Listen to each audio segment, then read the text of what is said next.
Welcome to the Mystery and Horror Channel. Get ready for dark stories that will give you chills. Before we start, don't forget to leave your like, subscribe, and hit the bell to stay tuned for every new mystery. Now turn off the lights, put on your headphones, and let's dive into terror. Story 1. The Man in the Mirror. Since I was a child, I've always had an inexplicable fear of mirrors. My mother used to say it was just my imagination, or that I had watched too many horror movies. But to me it felt different. I couldn't look into a mirror for too long without feeling a chill down my spine. It was as if something was there, hidden in the reflection, waiting for the right moment to reveal itself. When I moved into my first apartment, I thought I had overcome this fear, but I was wrong. The apartment was simple but perfect for me. In the living room, there was a large mirror embedded in the wall. I couldn't remove it without damaging the structure, so I decided to leave it. Though it made me uncomfortable, I tried to ignore it, convincing myself it was just a mirror, nothing more. On the first night, while watching TV, I noticed something strange. Out of the corner of my eye, I saw movement in the mirror. It was quick, almost imperceptible, but enough to make me look directly at it. There was nothing, just my reflection and the room around me. I convinced myself it was just the TV light reflecting off the surface, but the uneasy feeling lingered. In the following days, I began to notice more things. Every time I walked past the mirror, I felt as if something was watching me. It wasn't just my reflection, it was something else. Sometimes I felt a slight chill on the back of my neck, as if someone was standing right behind me. But when I turned, there was nothing there. One night, while I was reading in the living room, I heard a sound coming from the mirror. It was low, like something scratching at the glass from the other side. My heart raced, but I tried to ignore it. I thought it might be the wind rattling the windows or something mundane. But the sound persisted, insistent, as if something was trying to get my attention. Summoning my courage, I approached the mirror.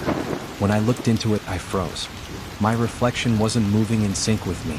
When I raised my hand, it hesitated before doing the same. When I blinked, it didn't blink back. It was as if something was mimicking me, but not quite right, almost mocking me. That night, I decided to cover the mirror with a sheet. That should solve the problem, right? But while I slept, I woke to a sound coming from the living room. It was a whisper, faint and indistinct, but unmistakable. I grabbed a knife from the kitchen and crept into the room, trembling. When I arrived, the sheet was on the floor. The mirror was uncovered, and in the reflection, myself was smiling. I stood frozen in terror as the reflection stared at me. Then it began to move on its own. First, it took a step forward, then another. My image in the mirror was approaching, as if trying to step out. I ran to my bedroom, slammed the door shut, and pushed a piece of furniture against it. I stayed awake all night, listening to scratches coming from the other side. The next day, I called a friend to help me remove the mirror from the wall. As we tried to take it down, it shattered. The sound of breaking glass echoed through the room, but for a brief moment, I swear I saw something moving among the shards, something dark and pulsating. After that, I moved out of that apartment. But to this day, I avoid mirrors. Every time I pass one, I feel like there's something watching me, something that isn't done with me yet.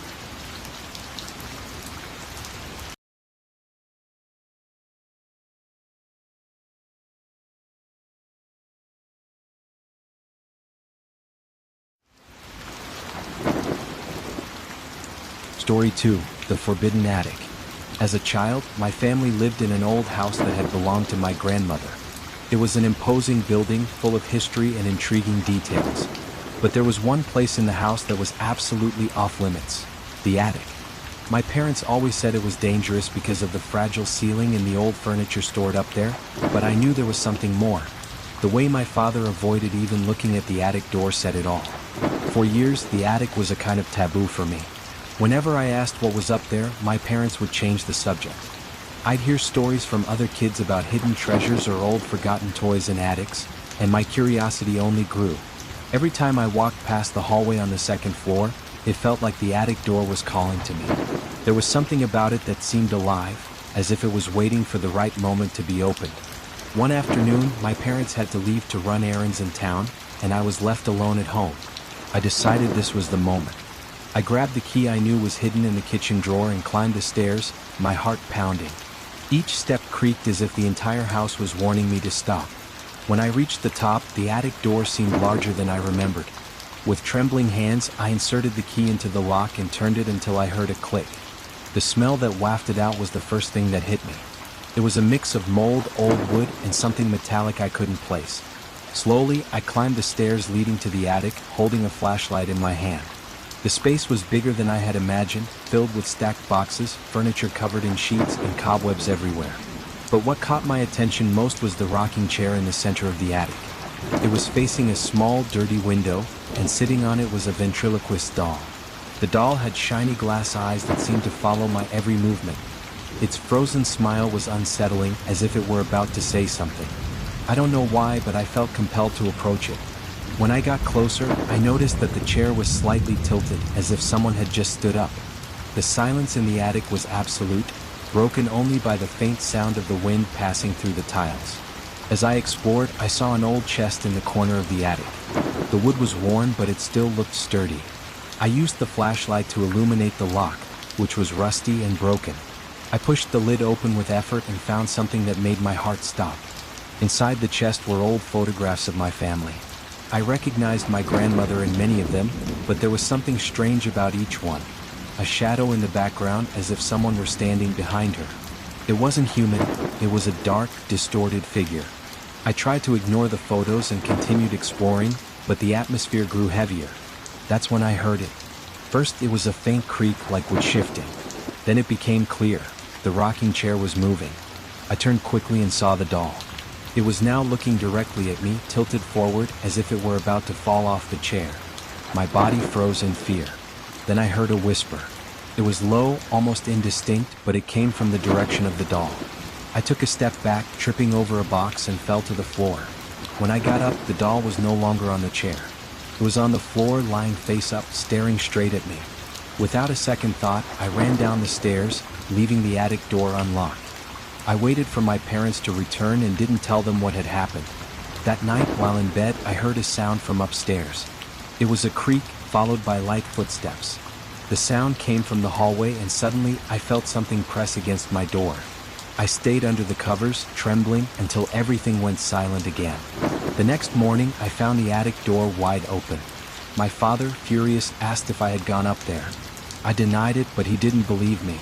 He never mentioned it again, but he forbade me from going upstairs alone. I didn't want to go near that place anymore anyway.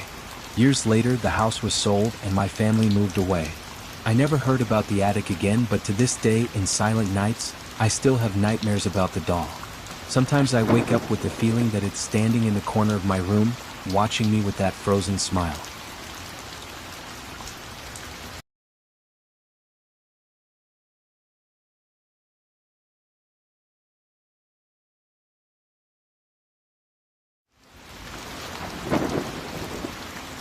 Story 3: The Voice from the Well.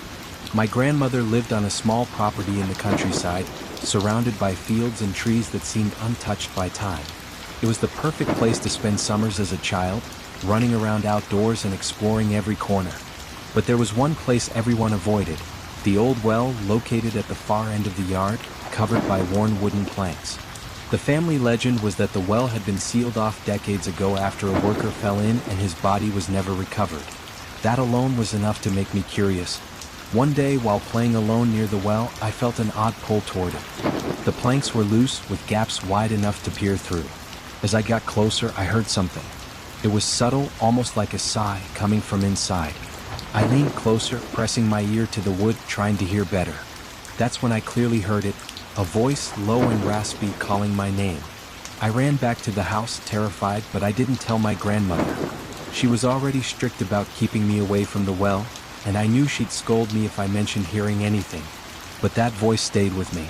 I couldn't get the sound out of my head, nor the certainty that someone, or something, knew my name. For the next few nights, I had trouble sleeping. Whenever I closed my eyes, it felt like I could hear that whisper again, calling me back to the well. During the day, I avoided the yard, but I couldn't help glancing toward the spot. It felt like the well was silently inviting me to return. That week, my curiosity got the better of me. I waited until my grandmother was asleep, grabbed a flashlight, and walked to the far end of the yard. The silence was absolute, and the sound of my footsteps seemed deafening. When I reached the well, I noticed one of the planks had fallen off, leaving a hole large enough to see inside. I pointed the flashlight into the opening, but the beam didn't reach the bottom. All I could see was absolute darkness. Then I heard it again. The voice, raspy and clearer this time, said, "Help me." It echoed up from the depths, accompanied by a strange sound, like something scratching against the stone walls. "Who's there?" I asked, my voice trembling. There was no answer, just the sound of something moving inside. I picked up a rock and dropped it into the well, trying to gauge its depth. I waited for the sound of the rock hitting the bottom, but it never came. It was as if the well had no end. Suddenly, a cold wind swept around me, even though it was a warm summer night. Then my flashlight flickered and went out. I began to hear whispers all around me, though I knew I was alone. I ran back to the house, my heart pounding, and locked myself in my room, praying that it was all my imagination. The next morning, my grandmother noticed my pale face and asked what had happened. When I finally told her about what I'd heard at the well, her expression darkened. She grew serious and said, "That well has taken more than one life. Never go near it again." When I asked her what she meant, she refused to give me any details. Later that week, she called in some workers to reinforce the well's cover. They replaced the old planks with new, sturdy ones and hammered them down with heavy nails. But it didn't feel like enough to me. I knew something was down there, waiting, calling. Years later, when my grandmother passed away, the property was sold.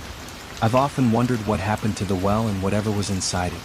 But even now, on quiet nights, I sometimes hear that voice again, and it still calls my name.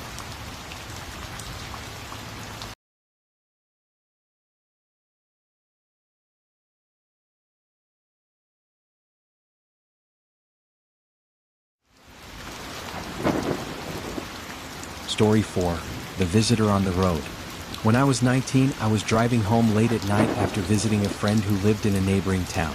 The road was deserted, and the only sounds were the hum of the engine and the faint music playing on the radio.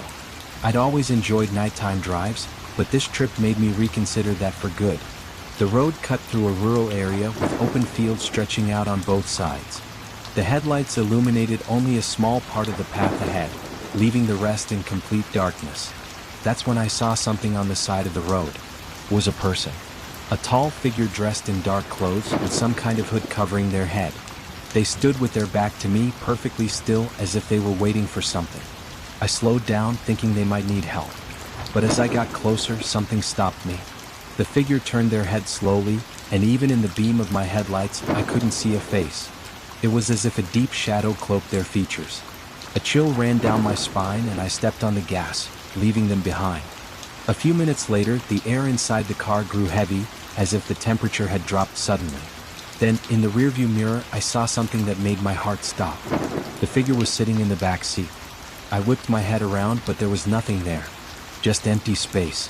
I tried to calm myself, telling myself it was just my imagination. But when I turned back to the road, the figure was standing in the middle of it, directly ahead. I slammed on the brakes, but when I blinked, they were gone. The rest of the drive home was a blur, and I arrived trembling and exhausted. The next morning, I told a friend about what had happened. He grew pale and said that other drivers had reported seeing the same thing on that road. According to local lore, years ago, a man was hit by a car while hitchhiking at night. Since then, he appears to unsuspecting drivers, as if he's still trying to find his way to his destination. I've never driven down that road at night again. But sometimes when I'm alone in my car, I feel that same sudden chill as if I'm not alone. And I'm afraid to look in the rearview mirror, fearing I might see that figure again.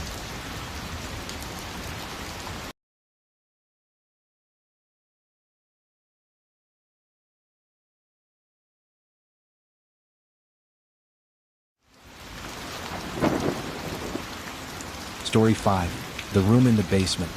When I moved into my first house, a small rental property in an old part of town, I was excited to have my own space.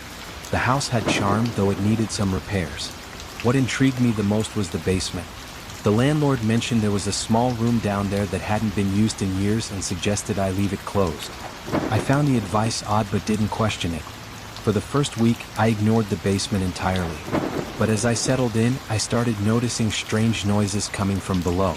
They were faint at first, soft scratching or tapping sounds, but they grew louder, especially at night. At first, I thought it might be rats or the wind, but one night, the sound was unmistakable. knocking as if someone were tapping insistently on the door of the small basement room. I decided to investigate. Armed with a flashlight, I descended the creaky wooden stairs. The basement smelled of damp earth and mold, and the air felt heavy. At the bottom of the stairs, I found the door to the room. It was an old wooden door, stained with dark marks that looked like they had been there for years. As I approached, the noises stopped suddenly, which made me hesitate. But I had come this far, and I was determined. I tried to open the door, but it was locked. Frustrated, I searched the house for a key but found nothing. I decided to leave it alone, but the unease stayed with me. The next day, I asked the landlord about the room and the strange noises. He paused for a moment before saying, "It's better if you don't mess with that room. It's just an old storage space, nothing important." His tone made me suspicious. The sounds grew louder and more persistent over the next few nights. They weren't just knocks anymore. It sounded like scratching, as if something, or someone, was trying to get out. I couldn't ignore it any longer. One night, I grabbed a crowbar and went down to the basement, determined to open the door. It took some effort, but eventually the old lock gave way and the door creaked open. Inside, the small room was dark and musty. The walls were made of rough stone, and the dirt floor was covered in strange markings, as if something had been dragged repeatedly in circles. In the center of the room sat a wooden chair, and on the chair was a porcelain doll dressed in a faded white gown. The doll looked old, with cracked paint on its face and lifeless glass eyes that seemed to glint in the beam of my flashlight. As I examined the room, a cold draft swept through, making the hair on the back of my neck stand on end. Then I heard it, a faint childlike giggle coming from somewhere in the room. My flashlight flickered, and when the light stabilized, the doll was no longer sitting on the chair. It was on the floor face down. I bolted out of the basement, leaving the door wide open. That night, I lay awake in bed, too scared to sleep. Around midnight, I heard creaking noises from the basement, followed by the sound of something moving up the stairs. My bedroom door was slightly ajar, and through the gap, I saw a shadow pass by. I held my breath, praying that whatever it was wouldn't come in. The next morning, I packed up my things and called the landlord, telling him I was breaking the lease. He didn't seem surprised and simply said, "I'll take care of the basement." To this day, I avoid basements. Sometimes I dream of the doll sitting in its chair, its cracked face smiling at me. And I wake up with the feeling that something from that basement is still following me.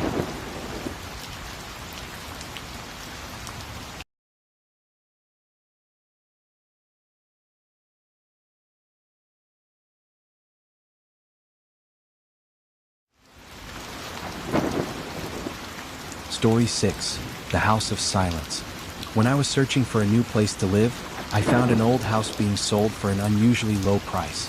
It was everything I wanted: spacious, well located, and full of vintage charm.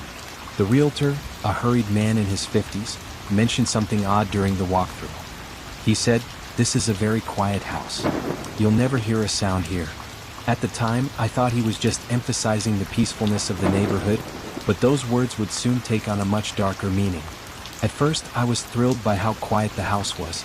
There were no noisy neighbors, no traffic sounds, just absolute peace.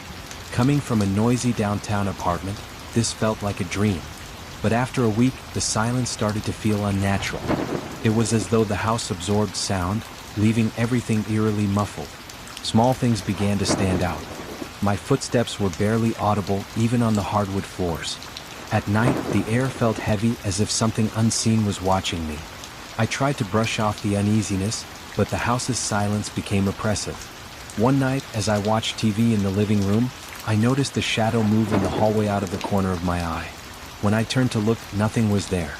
That was the first time I felt a deep, cold fear. I turned off the lights and went to bed, but the sensation of being watched followed me to the bedroom. I lay awake for hours, convinced that something was standing in the darkest corner of the room. Over the next few nights, the uneasiness escalated. Objects I'd left in one place were mysteriously moved. One time, I found my phone on the kitchen counter when I was sure I'd left it in the living room. Another time, a chair from the dining room was in the middle of the hallway facing the front door. Then the silence started to shift. At first, I heard faint, almost imperceptible sounds, whispers coming from the walls. They were so quiet I thought I might be imagining them. But the whispers grew louder, clearer. One night, as I lay in bed, I distinctly heard a voice say, "Why are you here?" Terrified, I decided to investigate the house more thoroughly. During the day, it seemed perfectly normal, but at night, the shadows felt deeper, the corners darker. One evening, after hearing a faint laugh echo down the hallway, I gathered the courage to explore the basement, a part of the house I'd avoided since moving in. The basement was cold and empty, except for a large, antique mirror propped against one wall. Its frame was ornate but weathered, and the glass was so dusty I could barely see my reflection. As I approached, I noticed something written in the dust. "Can you hear me now?" My heart pounded as I backed away. That's when I heard it, a laugh, low and guttural, coming from behind me. I ran upstairs, slammed the basement door shut, and stayed awake until morning. The next day, I called the realtor and told him I wanted out of the deal. He didn't argue. "I understand," he said. "It's not the first time." I never went back to the house, but sometimes in the dead of night, I still feel that oppressive silence creeping into my dreams. And in those dreams, I hear whispers calling my name, asking me why I ever left.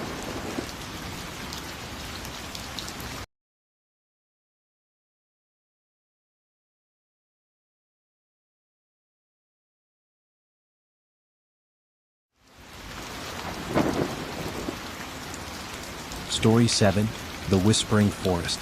When I was a child, my family used to spend our vacations in a secluded cabin surrounded by a dense forest. During the day, the forest felt magical, full of adventure and mystery. But at night, it transformed into something dark and forbidding. The locals warned us never to enter the forest after sunset, claiming it held secrets. My parents dismissed these tales as mere superstition, and I wasn't afraid. At least not until our last visit. On the final night of our vacation, I decided to explore the forest one last time. While my parents were busy packing, I grabbed a flashlight and followed a trail I had never ventured down before.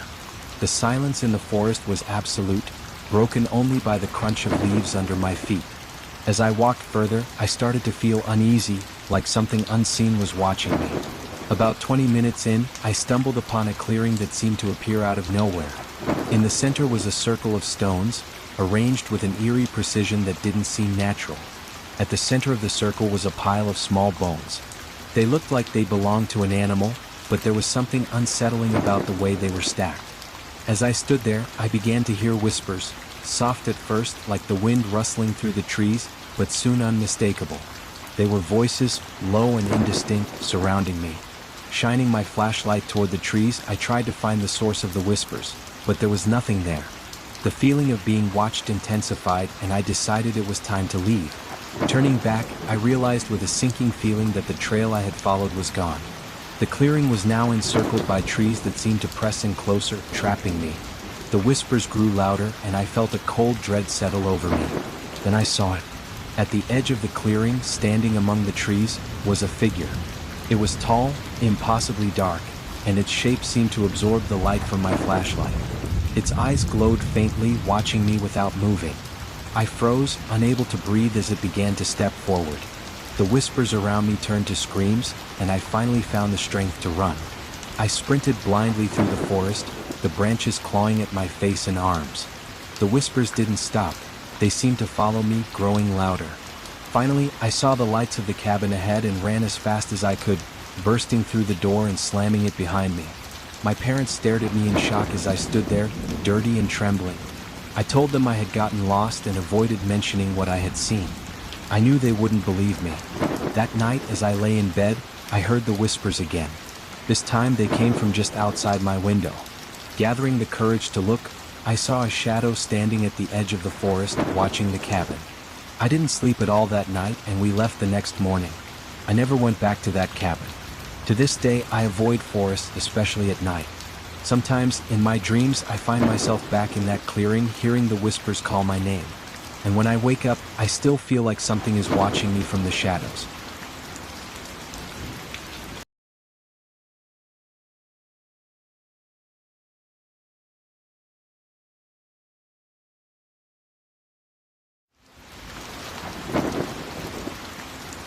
Story 8: The Child in the Backyard. When I moved into my new home, I was excited to start fresh. It was a quiet place with a large backyard surrounded by tall trees, creating a peaceful, almost rural atmosphere. During the day, the yard felt full of life, with birds chirping and sunlight streaming through the branches. but at night it transformed. The darkness was thick, and the trees cast shifting, ominous shadows. A week after moving in, I began to hear noises from the backyard at night. At first, it was just the occasional rustle of leaves or the snap of a twig, sounds I assumed were caused by animals. But one night I heard scratching at the back door. When I went to check, there was nothing there. Still, I couldn't shake the feeling that something was out there watching. The next night, I woke up to the sound of faint laughter. Looking out the window, my heart stopped. Standing in the middle of the backyard was a child. The figure was small, dressed in what looked like a tattered white gown, and its hair hung in matted strands over its face. It stood perfectly still, facing away from the house. "Are you okay?" I called out, but there was no response. The child didn't move. I turned on the porch light, but the second I did, the figure vanished.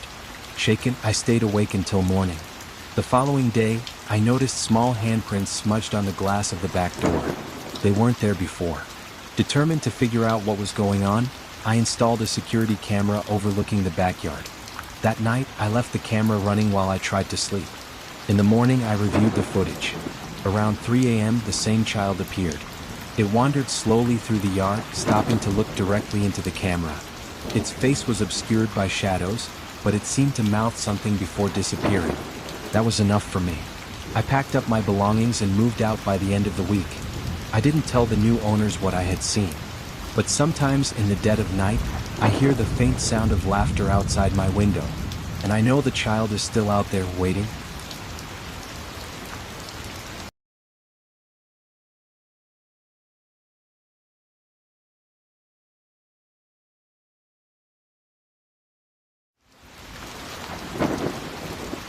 Story 9, The Sound in the Wall.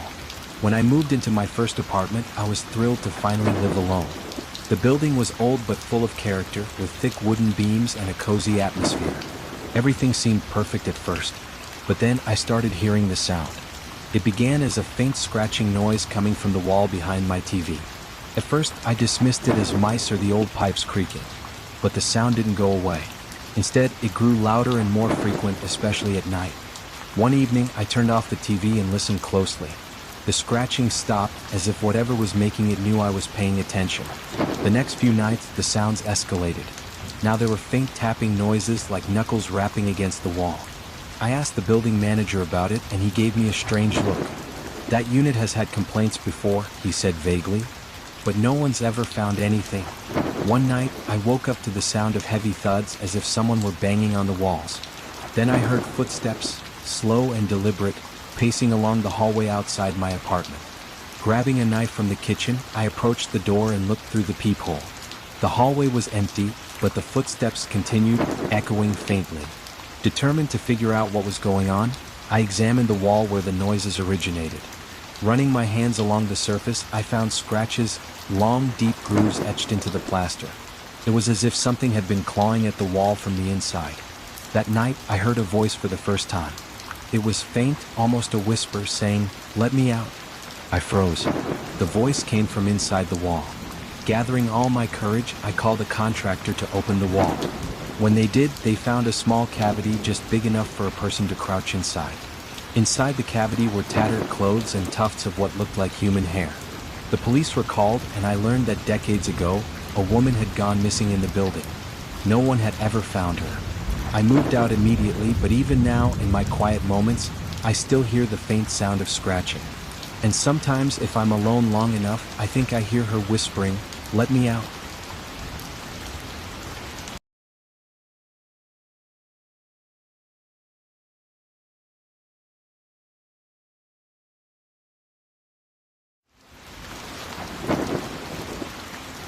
Story 10, The Neighbor on the Top Floor. When I moved into an old apartment building downtown, I was charmed by its vintage appeal. The wooden paneled hallways and intricate moldings reminded me of a bygone era. My apartment was on the second to last floor, and I was told that the only neighbor above me was an elderly man who rarely left his unit. At first, everything seemed normal. During the day, I could occasionally hear footsteps from above and a faint sound of furniture being moved. But at night, things took a strange turn.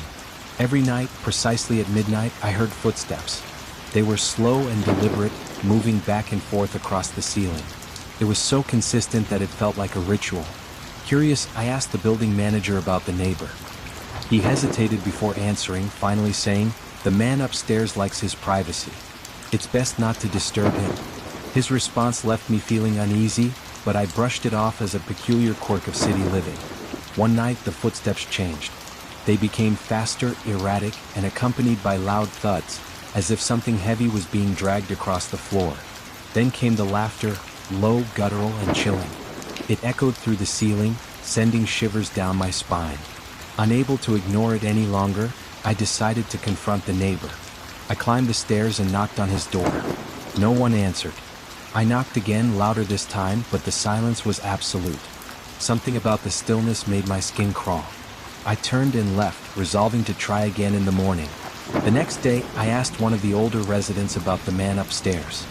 Her expression darkened, and she leaned in close. "That apartment has been empty for years," she whispered.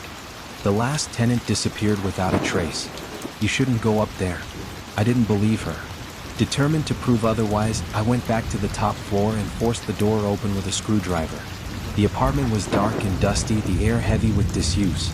Inside, everything was covered in a thick layer of dust, as if no one had lived there for decades. But the floor told a different story.